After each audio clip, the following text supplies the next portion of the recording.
Okay, I'm just back from the range. I didn't get any footage out there again because I remembered to take the tripod this time, but I forgot to take the adapter thing which holds your phone, which screws onto the tripod and holds your phone. So I was a bit angry with myself when I got out there and realised that I'd left it on this tripod, which is different and sort of too big to take to the range. I have the other little one over there that I normally take with me. I don't know if I had this in or mentioned this in the video, one of the other videos last time. I bought this from a friend who was getting rid of some of his guns. He was selling some off, just that he hadn't used before, or he'd used them but hadn't used them in a long time. So this is a Weirauch HW66, match trigger, standard stock, not the thumb hole, in 17 HMR. I had this at the range today, and I was shooting it only at 50 yards. He stores his guns muzzle down in the safe, and the muzzle and crown had a bit of rust on it and pitting. So I was just checking today to see how it shot, to see if I'd need to get it re-crowned, which I don't think I will. It still seems to shoot all right with the ammo that he had that he sold me with the gun. I don't know if he's tried other ammos with it. He was using and gave to me the Hornady 17 grain VMAX, I think it is, which seems to shoot all right, but I'll go through and I'll try some different varieties of ammo if I can get some different ones. If not, it shot fine. I shot 6 4-shot groups because it's a 4-round mag in this thing. Yeah, I'll try some different ammo in it, see if it shoots better. I haven't taken the photos of the targets yet, but I'll take them after I finish recording this, and I'll pop them into the video. So, and I'll do them individually so that they're pretty big on the screen so that you can see them all right. Yeah, it seems to shoot good. The trigger, the match trigger, 2-stage, you pull it up to a wall and then very little to break it. It's actually a really good trigger. It's one of the best triggers I've used on any rimfire actually. I'd say it was an equal to or better trigger than was on that Anschutz 14-16 that I had in 22. I've been wanting a 17 for a while, for years actually. I just couldn't really justify getting it, and when my mate told me that he was selling some of his, and I knew that he had this, I jumped at the opportunity because I'd shot this before when he owned it at the range. We met up at the range and sort of shot each other's guns, and he brought this out and I shot it that time when we were out there. It's definitely a good little gun. It's nice and smooth. The bolt action, it flings, absolutely flings the shells out, let me tell you, if you sort of don't control how hard you pull the bolt back. I had the Beretta out there today again. I ran into another fella out there who's owned quite a few straight pulls, and he still owns 2 of different manufacturers. He said he's owned Blazers, Merkels. He had his Heim SR30 out there today, and he owns, which I've seen him with out there before, what's called a Steel Action. I don't know the model number. I don't know if they have a model number. I know they're just called Steel Action. They're a German-made gun. And the Steel Action, he said, shoots amazing, but all the others he could never get to shoot real, like to his level of what he likes. And he's like me, but he goes a bit more in depth in reloading. Like he neck turns, whereas I'll do everything I can but neck turn. I don't like neck turning. It's just more time and labour intensive in the reloading process, and I sort of have enough with reloading as it is.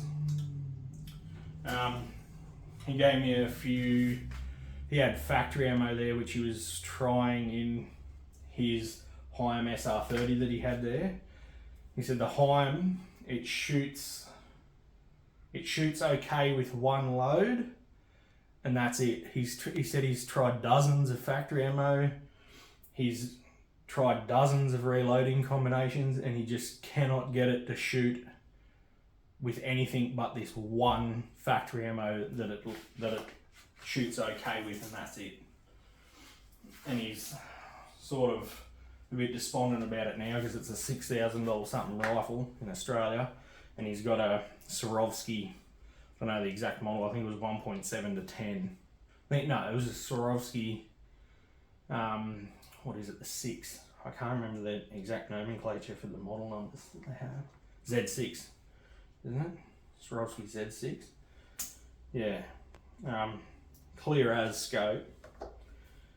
He let me have a look through it. And amazing looking gun and beautiful wood on it too. But yeah, just can't get it to shoot good. And I think what I put through the 17, I put 6.4, so 20, 6.4 is 24, so 24 rounds through this today. All 4-shot groups.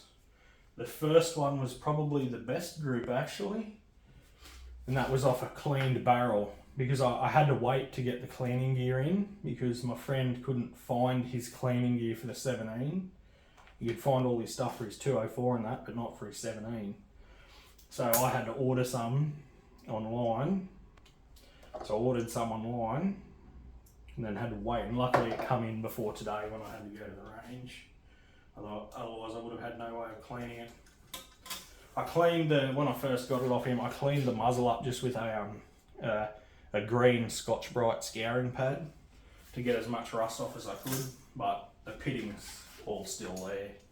But like I said, you'd expect bigger problems with accuracy on the target, and this shoots fine for hunting. Like inside, I don't think the worst group with it would be over 1.5 inches, and the best is probably under 1/2 inch with that same ammo, and it's just rimfire ammo as well, so it's not exactly tuned to be amazing.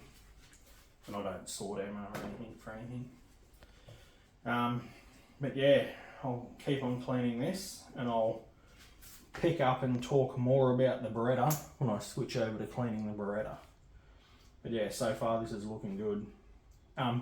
Very heavy though, for a little rimfire rifle. That's sort of got a varmint profile barrel on it, and being 17 cal, it's a real small bore diameter, so there's a bit of extra meat on the barrel anyway.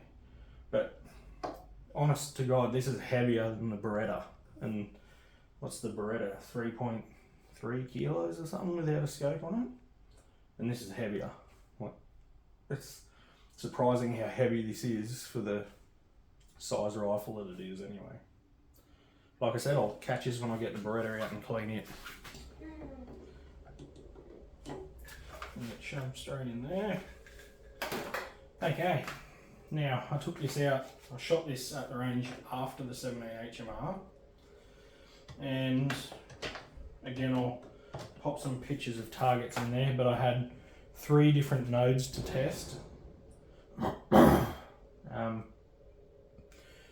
I can't remember the exact charges, but I'll put them on the targets, so when I pop them up on the screen you'll be able to see what charge they were as well. They're all double 208 powder though, AR 208. It shot sort of okay, like it's already shooting acceptable hunting accuracy out to like 200 yards or so, but I want to get it better, and like I prefer sort of 3/4 of an inch and under stuff. Like I said in the last video, this scope's only on there for load development, then it'll come off and the 3 to 12 Burris that I've got will go back on. Yeah, so I'll get to cleaning and I'll pop the targets up as I'm talking so that you can see that I'm not wasting time. It should be relatively easy to clean. One thing to note as well, it's lucky I loaded some fouling charges because the point of impact shift between not having the magneto speed attached and having the magneto speed attached like it was last time when I was testing to find the nodes was huge. Like I was almost off the paper. It took me 2 shots with the foulers. I adjusted based off those, and then I was still adjusting into the second group, because the three charges, I had 6 rounds loaded for each, so it was 2 3-shot groups for each charge weight. And that's how I did it, and lucky, because I sort of needed the first one. As you'll see, it's completely on a different target but still on the paper. And I think I've picked the node that I'll start working with, which ended up being the second powder charge. So I'll make a note of that in my phone, and I'll load that same charge up, and I'll work seating depth now going forward. And hopefully we can bring those groups in, because I don't know if I mentioned it in the previous video again, when I loaded that ammunition to find the nodes and this ammunition, it's basically just book length. I didn't even try and find the lands. With my quantity gauge that I've got, is coming out considerably dirtier than the 17 HMR, because you're probably burning 20 times the amount of powder. 17 HMR cleaned up really quick too. Basically just 4 patches, 20 strokes with the brush, and four more wet patches, and left it sit for 5 minutes while I measured the targets and wrote that down. And yeah, come up spotless. I have had a 17 excuse me, I've had a 17 caliber rifle before. You might remember back when Remington released the 17 Remington Fireball, which is basically a cut down, or not a cut down version of the 17 Remington, but basically a slightly slower version of the 17 Remington. I can't actually remember what case it was based off. Might have been based off the 221 Fireball, because my cousin's got a 17 Mach 4, which is based off the 221 Fireball. That's what he sizes his brass from, or forms his brass from, sorry. 221 Fireball. So I'm assuming, and the 17 Remington was basically the commercialised version of the 17 Mach 4. 17 Remington Fireball was the commercialised version of the 17 Mach 4, sorry. Patch doesn't want to come off. Okay. I'll hit it with one more because I wasn't counting. And I'll go on to the brush. I'm sort of doing this quickly because I've got other stuff to do. And I got home late because I had to wait for the target changes because I wanted the targets. The only target I didn't get, which was the last one, and you'll see why I didn't bother collecting it, because I had one of the groups on this other target that I did collect, but not the last one. And I wasn't hanging around for another half hour to collect it. I'll just swap this jag for a brush, and I'll be back.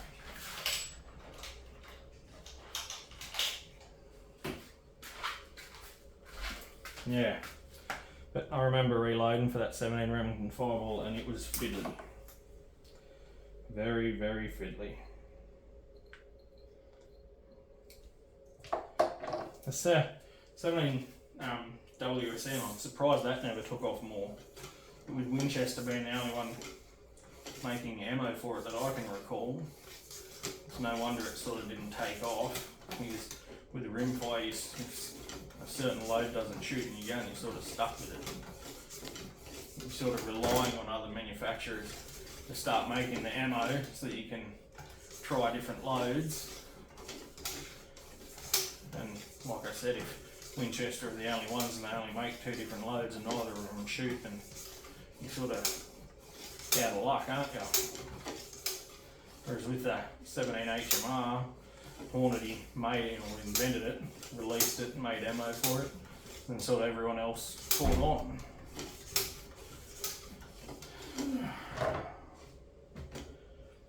This shape of this stock here, it's sort of catch it every single time with the rod handle. It's a bit annoying, but can't do much about it.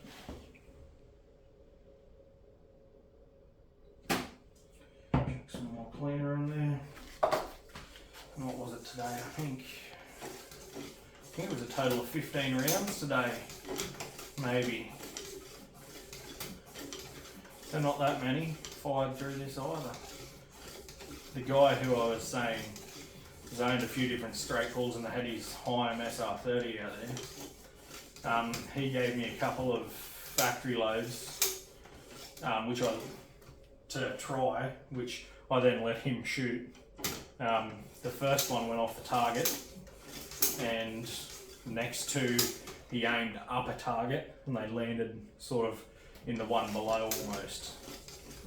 So, and they were the two shots that hit the paper were about an inch apart. I didn't measure it, but I did note on the target which one was those shots. I'll do that. Just gonna grab some brake cleaner. And they were Seiko 162 grain powerhead blades, I think they're called.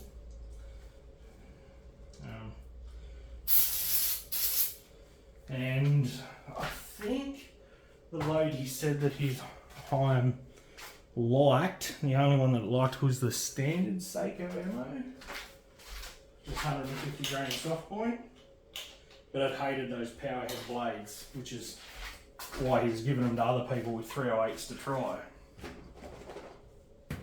The patch container's getting a bit full. We'll need to get another one. Clean that off, put the jag back on. We'll do the 4 of the wet patches.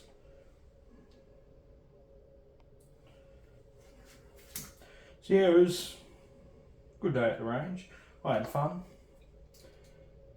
I was just hoping that I wouldn't have to mess with seating depth with this, but I'm going to have to.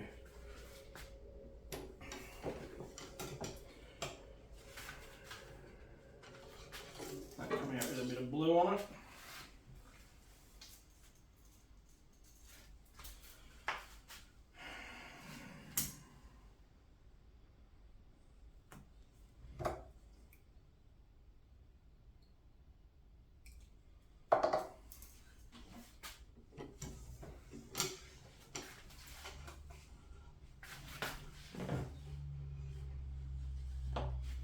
That one there come out with very, very little blue.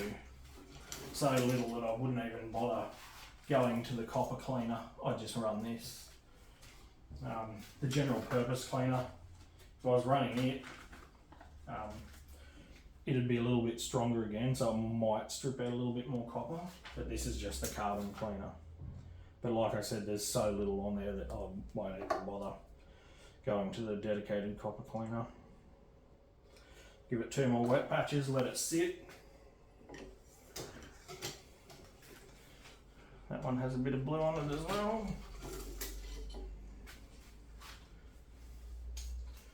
Pretty much all the powder fouling's gone.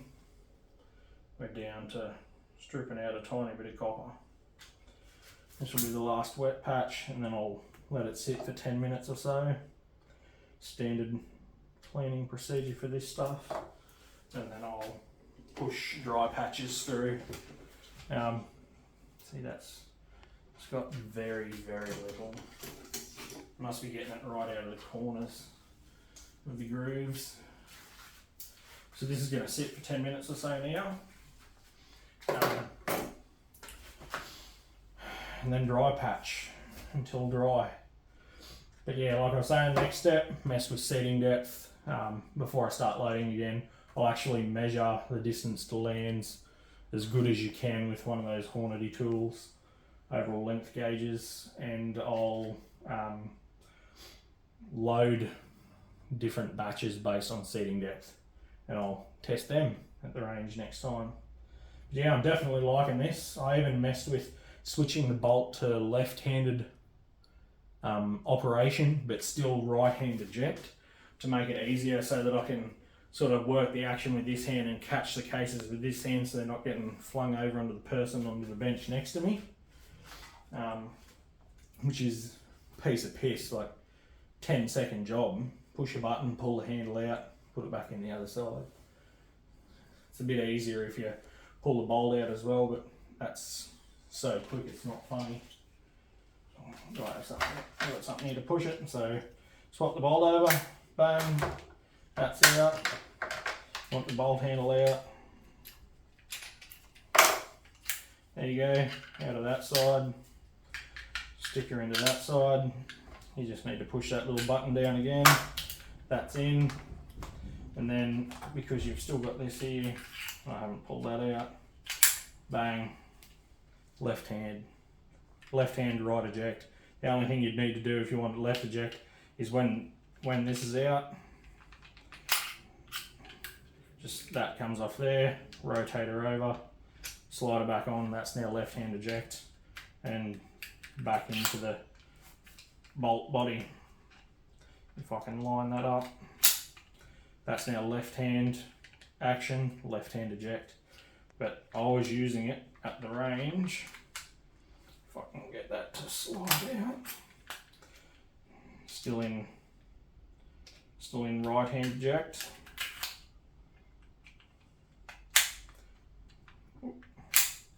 And I was using it this way for a little while, but it was sort of just a bit weird using it that way, so I actually swapped it back over to right hand bolt handle anyway, like right hand action. So again, all you do is push that down, that comes sliding out. Actually it won't even slide in that side because you gotta push the button at the same time. There you go, back to there, bang, done. Right hand eject, right hand action. Simple as. Taking the trigger out's a piece of piss too. There's a silver tab you just lift up, whole trigger unit slides out and down, and you can adjust it between the 3 different weight settings. But yeah, other than that, that's shooting alright. The only thing that sort of concerns me is it doesn't pattern on the target consistently, which you'll see in the photos that I'm popping up during this. Some group, same powder charge, some group will be sort of here, the next one will be sort of down here like this. Like one might be sort of more horizontal and vertical, the next one might be more vertical than horizontal. Strange. I think to gain the ability to easily and quickly swap barrels, you are giving up tolerances that allow for more accurate or more precision and more accuracy in the long run. So it's a trade-off. Everything's a trade-off, isn't it? But you're trading accuracy and precision for the ability to quickly convert calibers, cartridges, stuff like that. Like that's just something you're going to have to accept if you want something like this. They claim it'll shoot inch groups or MOA, which mine's shooting inch groups at 100 yards. I don't know how that converts to actual MOA. I think MOA might be 0.9 or something like that. Don't quote me, do the math on it yourself. But yeah, so far, just with this little bit of load development, it seems to be. Anyway, I will finish up this and then I'll catch us in the next one, which I don't know when that'll be, because I don't know when I'm off from work next if the range is still going to be open or if it's going to be closed for Christmas time. Anyway, I'll see you in the next one. Have a good one. Okay, I'm back for another quick little addition. I just put some dry patches through this and they come out, one of them come out extremely blue, so it must have still been working on copper in the barrel. So I am going to quickly put some copper solvent through it. The other thing that I'll reiterate that I mentioned in the last video is when you're loading this with the magazine in the gun, you're just top loading into the magazine. You really do sort of have to use 2 hands, cut one on this side of the action, chuck the rounds in one side, doesn't matter which way you sort of do it, but chuck them in one side and then push them down in. Because this is completely open on the top, unlike a normal bolt action that you top load like a Mauser action, you'd normally have steel here to contain this side of the action. If you don't put your hand there, you are literally just going to chuck a round in. It's going to roll along the top of the magazine and bounce out this side of the action. You're literally just going to be chucking rounds in and out onto the ground on this side. So yeah, you really do have to be careful when you're doing that. Cup it, push one in, push it down, like that. That's the only thing. Like you can top load it, but because you're missing this part of the action here, that would normally contain the round when you throw it in the ejection port, it'll literally just roll straight out. And because the magazine sits up fairly high in the action, there's sort of nothing really to stop it from just rolling out this side or that side if you're doing it from this side. Yeah, just thought I'd quickly mention that, seeing as I have to put more copper solvent through. But now I'll definitely see you in the next one.